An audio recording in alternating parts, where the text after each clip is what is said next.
welcome to Bleav in Arizona State, episode 32. I'm your host, Bannon Clark, alongside me, Evan Reiser. Well, you know, the Peach Bowl is among us. Got it tomorrow, New Year's Day. Obviously enjoying New Year's Eve. Currently live in Atlanta right now. And Evan, another guy that happens to just be in Atlanta, as you can tell by the phone background that he has right now. This is a man that genuinely needs no introduction in any way, shape, or form. He will be serving as the honorary captain for the Peach Bowl, which I'm very excited to get into with you. Arizona State NFL quarterback Jake the Snake Plummer. Jake, how you doing? Appreciate you coming on. Hey, I'm doing great, man. It's fun to be on the show again with you guys, and here in Atlanta. I love this city. It's got a lot of charm, and it's been really nice weather. And I'm here amongst a large contingency of ASU fans with high hopes. We're here. We're present. Hey, we may not be told we could be here, or people didn't think we could make it, but this team succeeded, and so here to enjoy it and have fun. And that's one thing that you can't complain about in any way, shape, or form. Obviously, it's been kind of a crazy day just to see the amount of Arizona State fans, something that I think I expected, but it's hard just based on the season. You don't know what to expect with this Arizona State football team. Now, obviously, talking to you, looking back, just obviously being a part of that Rose Bowl team, what are the comparisons that you've seen, if any, with this current Peach Bowl team and then your time playing with on the Rose Bowl team? Just what are the comparisons you've been able to see? I see a group of kids that really enjoy each other. They love each other. They've been coached well and taught to be in the moment. They're good kids. They have good human characteristics, just being human, treating people right. And I can't lie, because there's a couple players that have just been tone setters on this team, and we know who that is. The quarterback, QB number 1, Sam, and Cam Scatteraboo. And I have to speak on the defense, too. They remind me a little bit of our defense that was just full of guys that flew to the ball. There wasn't any superstar necessarily, or one man that was in the middle controlling everything. It was 11 guys just swarming to the ball, playing hard. And the similarities, it's hard to draw similarities as we grew and we built what we accomplished in '96 over 4 years. This program, with all the portal and the incoming players, it's been a really quick process that Kenny has established and accomplished in just 2 short years. So hats off to the staff for what they've done. And if anything, the heart of this team and the belief in each other, I can feel it when I go around the team. They really care about each other, and it matters to them. This is meaningful. It's not just a way to make some money or get to the NFL. They're here to make a mark, an indelible impression, and make memories for ASU fans. And that's a lot of what we tried to do and what we accomplished back in '96. Jake, this is the first team to play in a New Year's Six Bowl since you in '96. And so now, obviously, very different kind of experience for you back then to now. What's it been like from a fan perspective now and an honorary captain compared to what it was, 28 years ago? Yeah, man, that was a whirlwind back then. I mean, I was done with our season. We had the break. I had a birthday. My birthday's in December, so I had a birthday, and we went out to Pasadena. Before the game, though, I was at college award shows. I went to the Heisman. I really just wanted to play. I mean, all that stuff was cool. It was great to be amongst the players, best players of the year, and in that conversation. But I really didn't care about any of those awards. I just wanted to go win a national title, because that's the reason I went to ASU. Was Bruce Snyder believed in me. He said, "You're a key, integral part of what we're trying to build here." And I said, "Well, what's that, coach?" And he said, "We're trying to build a national championship." The only coach in the country that told me that and said I'd be part of that. And so I went to see if he knew what he was doing. And sure enough, we were right there. We almost did it. And being a fan now is a lot of fun, because my family was with us and hanging out. And it was the whole 5-6 days we got to be part of the big festivities. So it's a little different here, because these guys just got here a couple days ago. But being in the hotel lobby, seeing families, seeing mothers that are there watching their babies play ball, it just made me really think about my family and the experience that I'm now getting to receive from a fan side. Like, I'm here walking around, throwing the forks out, saying, "Go Devils." And here as a fan to watch these young men go out and already what they've done is amazing, and see if they can just continue on that streak. And continuing on that streak, obviously you're in Atlanta like myself, just seeing everything that's happened, especially today. I think today, just for myself, just talking about my experience, it's been a very surreal day, and I can only imagine with you as well, seeing the amount of Arizona State contingency in Atlanta, Georgia. I'd be remiss if I didn't talk about you being the honorary captain of the Peach Bowl. Obviously, one incredible accomplishment, so congratulations to you on that. So it's more of a privilege for us, for you, to be on the Bleav in Arizona State podcast. What does that mean to you? Just to be able to see just this turnaround of this Arizona State team, but just for them to have you be the honorary captain. Yeah, it's definitely a huge honor. As I'm here to get ready to go to the College Hall of Fame, to a dinner over there again, and it's like, I'm in there. What? Like, I want a bigger display so I can put all my teammates' jerseys in there, because what I accomplished would not have been possible without not only the players and my teammates, but the coaches that believed in me and the support staff around me, Perry Edinger and Zim and, all the guys, Coach Cazzetto that recruited me. And of course, just everybody involved, my linemen, all the guys that I played with. When I get chosen to do these kind of things, I'm not one that loves the individual attention because I was always a team player. So when you see me walk out to the field, I might have my arms out like I'm walking with some people. And if you see that, it's because I'm walking out there with Pat Thompson and with Gray Rugemer and with J.R. Redmond and with Kenny Mitchell and with, Juan Roque and Jason Simmons and Von Der Ahi. I'm walking out there with my boys. Even though I'm by myself, I'm out there to represent what we accomplished as a team. And to be that person, I cherish every minute. And can't wait to get the reactions from my boys watching from Arizona and any of the people here watching, just to see me out there. And that's the closest I'll ever get to stepping back on the field, right? Like, yeah. If I had cleats on and if I had cleats and a jersey and a helmet, maybe I could be the holder, maybe I could go and hold for extra points. I think you'd be the perfect guy for that. We all know that.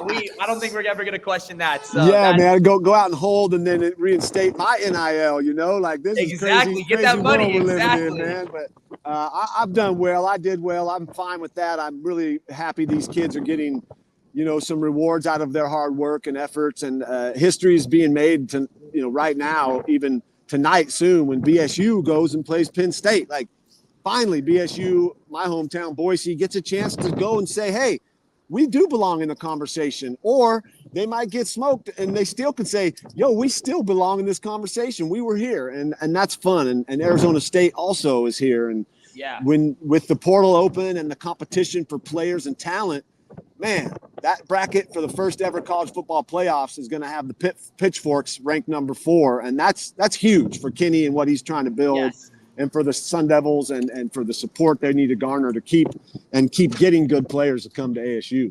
And I'll ask you this, as far as just you're talking about the future players of Arizona State and the future of this team. And obviously this Kenny Dillingham process has definitely jumped a couple extra years, and we're obviously grateful to see it all happen.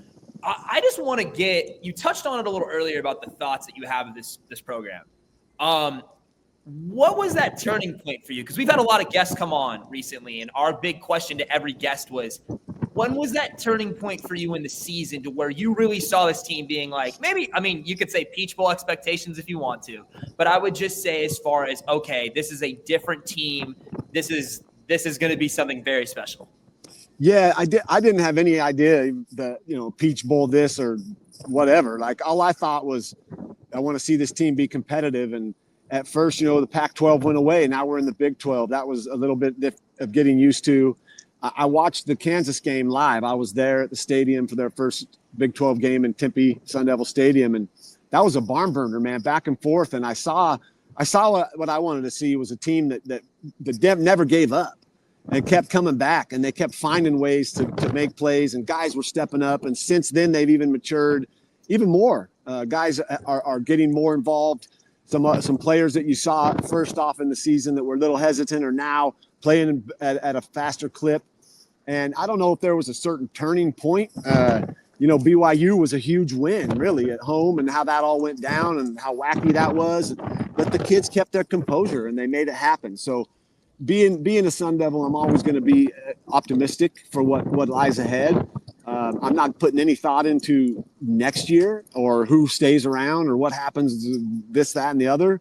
because right now it's just too important. My energies and everyone else's should be on, let's hope that the Sun Devils keep winning and seize this moment to be a program that isn't one that's been there consistently, but this could be the start of something, and it's going to take more than just some good players. It's going to take support and the belief of all the Sun Devil faithful, and so that's really the exciting part. Jake, you were a 4-year starter, which you don't see as much now in college football. How did that kind of shape your experience and led to 96? Because at that point, you had so many games under your belt. And how did that kind of make the transition into the NFL a little easier as well? Yeah, it was interesting because, I got the backup spot as a freshman, and then I got to go in early, mid-season and start playing. And I really didn't know a whole lot about the game. I was getting an education from Bobby Petrino my freshman year. And all I knew how to do was scrap and compete and not be a leader, but just go out and play 100%. And the guys bought into that. And I had a guy behind me, Jason Verdugo, that I barely beat out. And had I not, he had skills. Like, he a phenomenal athlete, also was a pitcher for the baseball team and could cross you up on the court playing basketball. I mean, we bonded quickly and supported each other. And, sophomore year, we were 3-8. And we had 7 guys get drafted in the league. And I started wondering what the hell I was doing and if it was worth my efforts when we got guys coming into the weight room post-season all of a sudden. And I'm like, why weren't you here during the season or even before the season? Now you're here to get to the NFL. And that was a real pivotal moment for me to recommit and buckle down and find out who else was in it with me. And out of those 10, 15 guys I had, started just getting more believers. My junior year, we had a leadership council that took stuff under our own wing so the coaches could coach us. They didn't have to go pick guys up and take them to class. That was my job. Hey, I'm going to pick you up. You're in my class. I'm at your apartment right now. Get up, let's go. Because I knew I needed those guys, and they needed a little help, and our coaches needed to not be doing that. That was players got to take care of that. So that was huge. And then that senior year was just a culmination of the work we put in the summer of believing that it was time for us to go to the Rose Bowl. It's time for us to show everybody that we got a good team. We didn't know it'd be that magical, but when you believe and you got guys you love and really care about, and through those 4 years, the bonds that were formed and the new kids coming in that fell right into that, we don't see that a lot now. But I think that's what Kenny's really trying to do. And a lot of the guys here that are the leaders that are starters are sticking around from what I hear. And they may be turning down the big money to go somewhere else because they want to build something that you can come back to 25, 26 years ago and be remembered and be treated, treated special. Even though I'm just a guy now, I'm just a former player. It still is nice to have those memories and be involved and hear people recount their memories of the time they spent watching me play, whether that was with their grandpa or with their child or whatever. It's really a special thing that we're creating here. And these kids, they're doing it right now, man. They're making history. Well, obviously, speaking of history, we hope that Arizona State takes care of business in the Peach Bowl and makes some history against Texas. Jake, I got to ask you real quick once again. We have Jake the Snake Plummer here in our Peach Bowl episode. We appreciate you coming on once again and especially bearing it out in the cold of Atlanta. It's been a windy day. No windy. Once again. I know it's something that you've never tackled before, but I got to ask you, obviously, in Atlanta, are there any big plans for New Year's Eve, any New Year's resolutions, anything of that nature that you want to share with us? I just turned 50 not too long ago, and I didn't think much of it till it hit me, and it was like, man, wow, I'm 50? It's just a number, right? And there's a way to approach the New Year's. I don't usually stay up late and party. I know it's going to be wild out here. I'm going to go hang and see some of my buddies, but I want to be rested up and ready, almost like I'm playing tomorrow, so my energies can be focused on this team. And really, that's what I'm trying to do in the new year is just continue to stay present and focused in the moment, finding joy, and always trying to make myself better. Whether that's taking a little better care of myself, working out, staying in shape, and just making an impact in the right way. And I think that's what I like about these kids Kenny's brought in is they're good humans. And that'll serve them forever if they realize that and just go out and play and be in the moment. And don't worry about anything but what's right in front of you. Jake, I got one more for you. My last one here is, Arizona State, you talked about 3-8 your sophomore year, last year they had a bad year. This year turned it around. What similarities have you seen in the turnarounds for the two teams? Man, it's hard to pinpoint because I haven't, broken down the film. I watch the games, and I watch them as a fan. I don't sit and usually take much notes or rewatch much unless I see a special play, which, QB Sam Levitt has made plenty of those this year. And I see, similarities there as having a guy behind center that is going to never back down and he's going to fight and he's going to claw, and his players and his teammates respect that. So much so this kid gave some royalties back to other guys on the team that weren't making the money he was being the quarterback. And that speaks volumes for that kid and for his ability to understand that at this age, to know that those guys are the reason he's doing what he's doing is for those guys around him. So I guess there's some similarities there because I was all about my team. That was what mattered most to me. I loved my guys, whether we won or lost, I loved them up. They were always there for me throughout my career. And we had some really special guys, some guys that were not just football players. And I think this team has some guys that are doing really well in school. They're going out making an impact in the community.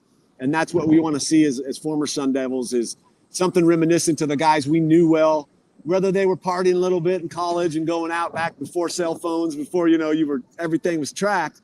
We still knew how to treat people right. We were taught how to, respect people, look people in the eyes, and be good humans. And that was really Bruce Snyder. And I think Kenny has that too. Kenny's a really good person who loves this program and is going to coach his ass off and do whatever it takes to hopefully stay here a long time and build something. And I'm all behind it along with a lot of my other buddies. And it's an exciting time to be a Devil, baby. Well, I'll tell you this, Jake, is that the one thing about our show, it is called Bleav in Arizona State. But I think for any Sun Devil fan listening, it is time to Bleav in Arizona State. Yes. Obviously, want to thank Bleav for making this all happen. We appreciate you taking time out of your day, Jake. Really, we Thank really you so appreciate much, Jake. This of course, guys. A real episode. Obviously, this is great. I'm excited. Hopefully, we see you in Atlanta. Obviously, Forks up. Congratulations. Hey, anything is possible, baby. Anything is possible. Happy That's New Year. Go Devils. Peace, love, and mushrooms. You guys be good, baby. Peace, love, and mushrooms. How you doing, Jake? Thanks, Thank guys. you. Happy New Year. Happy New Year.